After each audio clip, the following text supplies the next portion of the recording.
அக்ஷயம் என்றால் அழிவில்லாத அல்லது குறைவில்லாத என்பது பொருளாகும்.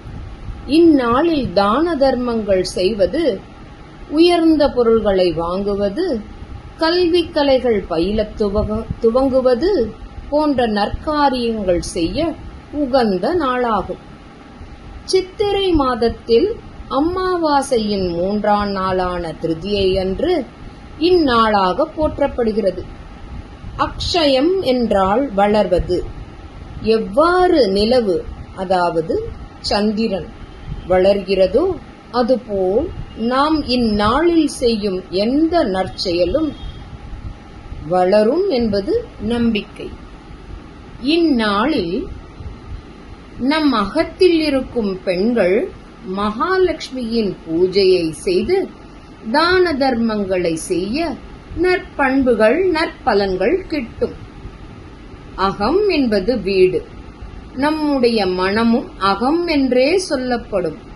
இவ்விரண்டையும் தூய்மையாக வைத்து லக்ஷ்மி பூஜை செய்து நற்காரியங்கள் செய்ய அவை நற்பலன்களை மட்டுமே கொடுக்கும்.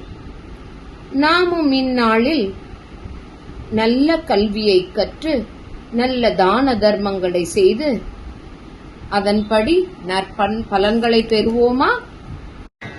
நாராயண ஹரி நாராயண ஹரி நாராயண ஹரி நாராயணா, நாராயண ஹரி நாராயண ஹரி நாராயண ஹரி நாராயணா, நாராயண ஹரி நாராயண ஹரி நாராயண ஹரி நாராயணா.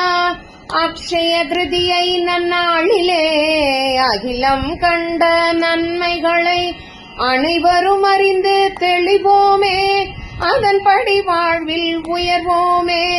நாராயண ஹரி நாராயண ஹரி நாராயண ஹரி நாராயணா. அன்னபூரணியும் பரசுராமரும் அவதரித்ததும் இந்நாளே. பாரத கதையை வியாசரும் சொல்லிட கணநாதன் எழுதியதின்னாளே. பகிரதன் முயற்சியால் வானில் இருந்த கங்கை பூமிக்கு வந்ததின்னாளே. நாராயண ஹரி நாராயண ஹரி நாராயண ஹரி நாராயணா.